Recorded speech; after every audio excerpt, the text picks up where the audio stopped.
مسیح خداوند کے قادر اور فتح مند اور جلالی نام میں آپ سبھی کی سلامتی ہو۔ جس طرح کہ ہم ان دنوں میں خاص طور پر مسیح یسوع کے ان الفاظ سے جو اس نے آخری بار صلیب پر ادا کیے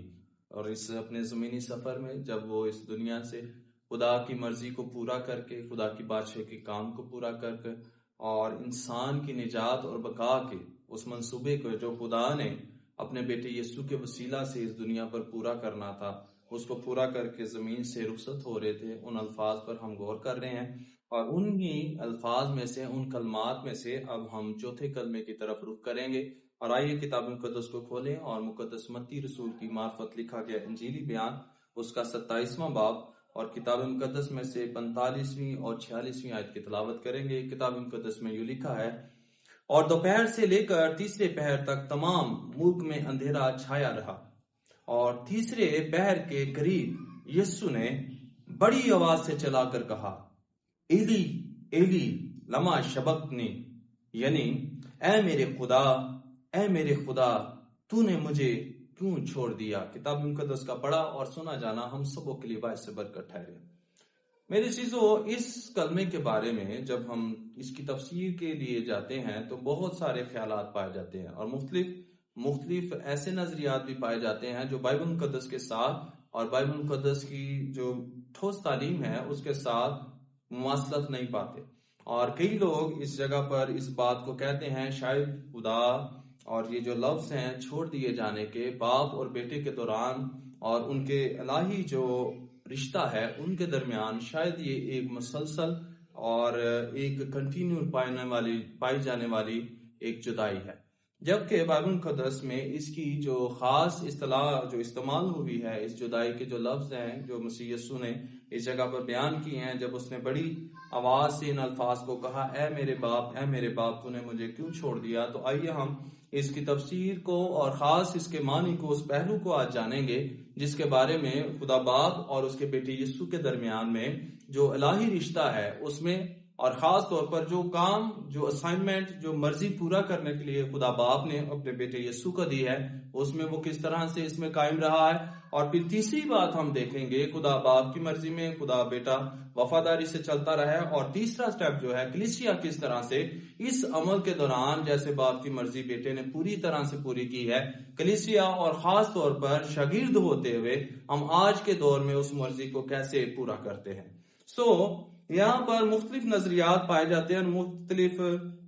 تبصرہ کرنے والے مفسرین اس کی تفسیر کرتے ہوئے اس کے بارے میں 4 مختلف نظریات پیش کرتے ہیں، لیکن ہم ان نظریات کو نہیں دیکھیں گے۔ اور یہ کوئی مکمل جدائی بھی نہیں ہے اور یہ مکمل علیحدگی بھی نہیں ہے جو ایک لمبے عرصہ کے لیے ہو، جو طویل کام کے لیے ہو اور جو طویل ٹائم پیریڈ کے لیے ہو۔ یہ جب یسوع مسیح ان الفاظ کو کہتے ہیں تو یہ تھوڑے وقت کے لیے، چند لمحوں کے لیے انسان ہوتے ہوئے مسیح یسوع کی فرما برداری کو دیکھتے ہوئے، اس کو ٹیسٹ کرتے ہوئے، کیونکہ یہ خاص کام ہے جس میں سے مسیح یسوع گزر رہے تھے۔ تو یسوع کی شخصیت کے 2 پہلو ہیں جو ہمیں ہر وقت سامنے رکھنے ہیں۔ نمبر 1 وہ کامل خدا ہے، اور نمبر 2 وہ کامل انسان بھی ہے۔ خدا ہونے کے ناطے مسیح یسوع کے لیے خدا کی الہی مدد اور خدا کی الہی مافوق الفطرت قدرت اور اس کا سپر نیچرل پروٹوکول جو فرشتوں کی صورت میں، روح القدس کی صورت میں اور الہی تقویت کی صورت میں تھا، وہ ہر وقت موجود تھا۔ اور کلام مقدس میں ذکر بھی ملتا ہے، جب ہم مسیح یسوع کی آزمائش کو پڑھتے ہیں تو کلام میں لکھا ہے 40 رات اور 40 دن جب وہ روح القدس اس کو جنگل میں لے گیا تاکہ وہ ابلیس سے آزمایا جائے، تو اس کے بعد خداوند کی ایک مافوق الفطرت قدرت اور اس کی طرف سے اس کی زندگی کے لیے پہنچائی جانے والی مدد جو ہے فرشتوں کی صورت میں ہمیں نظر آتی ہے۔ اور ایک جگہ پر یسوع خود اس بات کو کہتے ہیں کہ اگر میں باپ سے التجا کروں تو وہ 12 تمن کے قریب فرشتے جو ہے وہ اس دنیا پر بھیج سکتا ہے۔ لیکن یہاں پر جو خاص چھوڑے جانے کا مطلب ہے، انسان ہوتے ہوئے ہم اپنی زندگی میں اس فرما برداری کو، اس وفاداری کو، اس دکھ کو جو ہمیں خداوند کی مرضی کو پورا کرنے کے لیے سہنا ہے، اس میں کس طرح سے ہم ثابت قدم رہ سکتے ہیں، یہاں پر مین پہلو وہ پایا جاتا ہے۔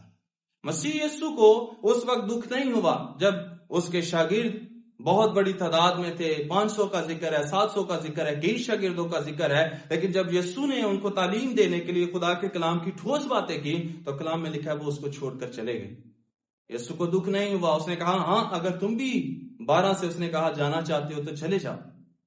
دوسری بات، مسیح یسوع کو اس وقت بھی دکھ نہیں ہوا جب یہودیوں نے اور رومیوں نے اس کے خلاف بہت ساری باتیں بنی، بہت سارے بہتان لگائے، بہت سارے الزامات لگائے. تو لوگوں کی ان باتوں کے وسیلہ سے مسیح یسوع کو پتا تھا لعن طعن کیا جانا ضرور تھا.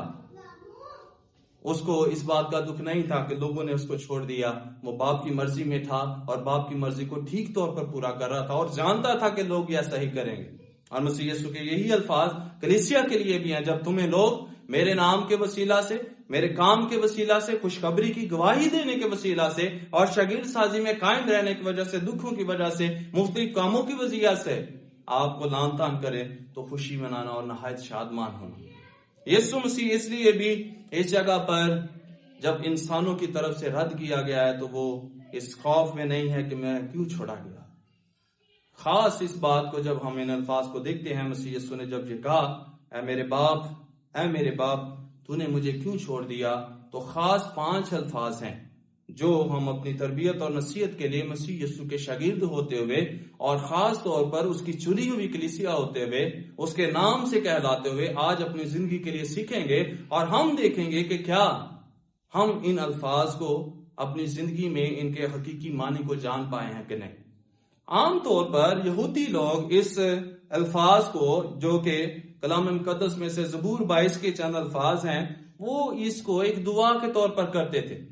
اور اس کا ایک آیت کا بولا جانا بھی اس پورے زبور کی عکاسی کرتا ہے جو پورے زبور 22 کی تشریح کرتا ہے.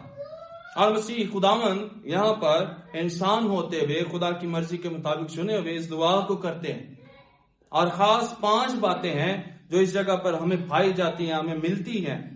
اور 5 باتیں، یہ 5 جن باتوں کا تذکرہ میں ابھی کرنے لگا ہوں، ان کا تعلق گناہ کے ساتھ ہے. ایک بات یاد رکھیے، خدا انسان سے تو محبت رکھتا ہے لیکن اس گناہ سے خدا محبت نہیں کرتا جو انسان کی زندگی میں پایا جاتا ہے، جو انسان کے کردار میں پایا جاتا ہے، جو انسان کی سوچ اور عقل میں پایا جاتا ہے. خدا انسان سے محبت رکھتا ہے اور اس نے اپنا اکلوتا بیٹا بخشا ہے کہ اس کی زندگی کو بچا کر محفوظ کر لے. لیکن اس گناہ سے خدا نفرت کرتا ہے جو انسان کی زندگی میں، انسان کی سوچ میں اور انسان کے کردار میں مسلسل رہتا ہے. اس لیے گناہ کے لیے یہاں پر جو پہلا لفظ ہے وہ ہمارتا استعمال ہوا ہے، جس کا مطلب ہے نشانہ یا خطا ہو جانا یا منزل یا مقصد کو چھوڑ دینا. دوسرا جو لفظ گناہ کے لیے بائبل مقدس میں استعمال ہوا ہے جو یہاں پر عکاسی کرتا ہے اس چیز کی، وہ ادا کیا ہے، جس سے مراد ہے ناراضگی یا سیاہ کاری کے کام. اور تیسرا لفظ جو گناہ کے تعلق سے بائبل مقدس میں استعمال ہوا ہے وہ پونیریا ہے، جس کا مطلب یہ ہے بدی کی نہایت بگڑی ہوئی اور خراب صورتحال. اور چوتھا لفظ جو گناہ کے تعلق سے استعمال ہوا ہے پاراباسس، اس کا مطلب ہے حکم عدولی کرنا، یعنی کسی ممنوع حد تک کسی کام کو کرنے کے لیے چلے جانا، ایسی حد تک چلے جانا جس کو روکا گیا ہے، جس کو نشان لگایا گیا ہے، اس نشان کو کراس نہ کرنا. اور آخری جو 5واں لفظ گناہ کے تعلق سے ہے انومیا، جس کا مطلب ہے شریعت، یعنی ہر وہ کام جو شریعت اور قانون کی خلاف ورزی کرتا ہے، یعنی معلومہ قوانین، یعنی وہ دستاویز جو خدا نے اپنے کلام میں لکھ کے دی ہیں، اس شرع کی مخالفت کرنا، خدا کی اس شریعت کو جھٹلا دینا گناہ کو اور گناہ کی حقیقت کو واضح کرتا ہے. یہ 5 طرح کے کام ہے جو گناہ کے اور گناہ کی حقیقت کے سارے منظر کو، اس کے مفہوم کو اور انسان کی زندگی میں خدا کی مرضی کو ظاہر کرتے ہیں. اور ہم خاص طور پر ان 5 چیزوں کو دیکھیں کہ ہم گناہ کی کون سی حالت میں ہیں. آج کلیسیا ہوتے ہوئے، ہم شاگرد ہوتے ہوئے، اگر مسیح کے شاگرد بھی کہلاتے ہیں تو شاید اگر گناہ ہماری زندگی میں ہے تو ہمیں سوچنے کی ضرورت ہے اور ان الفاظ پر مسیح یسوع کے غور کرنے کی ضرورت ہے. کیا خدا باپ نے ہمیں چھوڑ تو نہیں دیا؟ کئی بار خدا کی حضوری ہم سے الگ ہو جاتی ہے اور ہمیں اس بات کا گمان رہتا ہے کہ شاید خدا ہمارے ساتھ ہے. ٹھیک دیکھیے، داؤد کو خدا اس کے ساتھ تھا، وہ خدا کے دل کے مطابق چنا ہوا تھا. خدا نے اسے کہا کہ میرے دل کے مطابق مجھے ایک شخص مل گیا ہے جو میری مرضی کو پورا کرے گا. لیکن گناہ جب اس کی زندگی میں آیا خدا اس سے الگ ہو گیا. ساؤل کو دیکھیے, خدا نے اس کو چنا اور خدا نے کہا کہ یہ اسرائیل کا پہلا بادشاہ ہوگا, لیکن خدا کی مرضی کے خلاف جب اس نے خدا کے ٹھہرائے ہوئے کاہن کو, جو خدا کی مرضی کو واضح کرتا ہے اس شخص پر, اس کو نہ مانا تو خدا اس سے الگ ہو گیا اور ایک بری روح اس کو ستانے لگی.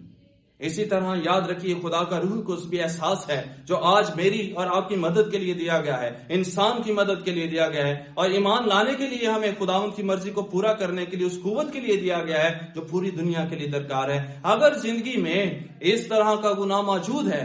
جو پوشیدہ ہے, جو چھپا ہوا ہے, تو آپ بھی چھوڑے جا سکتے ہیں, آپ بھی اس آزمائش میں پڑ سکتے ہیں, آپ بھی اس دور میں سے جو کٹھن ہے, جو دکھوں کا ہے, جو اذیتوں کا ہے, جو مصیبتوں کا ہے, اس میں سے گزر سکتے ہیں. میرے عزیزو یاد رکھیے, اگر مسیح یسوع کامل انسان ہے, وہ چھوڑا گیا تھوڑے وقت کے لیے, تو ہم بھی انسان ہوتے ہوئے اپنی زندگی پر اس بات کا اطلاق کریں کہ ہم اگر چھوڑے جاتے ہیں تو اس چھوڑے جانے کی حالت میں ہم کیسے ثابت قدم رہیں گے. اس لیے ہم اپنی زندگی کے تمام ایام میں ایک بات کو یاد رکھیں, مسیح خداوند اس لیے چھوڑا گیا, خدا پاک اور عدل کرنے والا ہے, وہ عدالت کرتا ہے. اور کئی بار ایماندار یہ سوچتا ہے کہ میں گناہ پر گناہ کرتا جاؤں گا اور شاید خدا اس کا عدل نہیں کرے گا. کلام میں لکھا ہے خدا عدالت آپ کے گھر سے شروع کرے گا, اور کلام میں یہ بھی تحریر ہے تم میں سے وہ تیرے استاد نہ بنے کیونکہ وہ زیادہ سزا کے لائق ہوں گے, ان سے زیادہ پوچھ گچھ کی جائے گی. اس لیے خدا عادل ہے, اگر وہ اپنے بیٹے کی عدالت کرتا ہے تو یاد رکھیے وہ آپ کی بھی عدالت کرے گا. خدا نے جو توڑا آپ کو سونپا ہے, آپ دیکھیے اس کو کیسے استعمال کر رہے ہیں. خدا نے اپنی مرضی کو پورا کرنے کے لیے جو کام آپ کو دے گیا ہے اس کو دیکھیے آپ کس طرح سے پورا کر رہے ہیں. آپ شاگرد ہوتے ہوئے کس طرح سے فرما برداری میں چل رہے ہیں, ان باتوں کا تجزیہ کرتے رہیے. اور دوسری اور آخری بات, یسوع مسیح کامل کفارہ ہے, اور اس کے کامل کفارہ میں یہ بات پائی جاتی ہے وہ انسان ہوتے پہ چھوڑا گیا تاکہ ہمارے لیے اس کفارہ کے کام کو پورا کر کے ایک مثال قائم کر دے. اگر مسیح یسوع انسان ہوتے ہوئے اس کام کو پورا کر سکتا ہے, تمام دکھوں کو برداشت کرتا ہے, تمام مصیبتوں کو برداشت کر سکتا ہے, تمام اذیتوں کو برداشت کر سکتا ہے, تمام رد کیے جانے کو برداشت کر دیا اور چھوڑے جانے کو برداشت کر سکتا ہے, الزامات کو برداشت کرتا ہے, تو مسیح کی خوشخبری اور اس کی صلیب کی جیتنے کی قدرت کو بیان کرتے ہوئے آپ بھی انسان ہوتے ہوئے اس سارے کام کو پورا کر سکتے ہیں. خدا مجھے اور آپ سب کو اس کلام کے وسیلہ سے برکت عطا فرمائے. God bless you.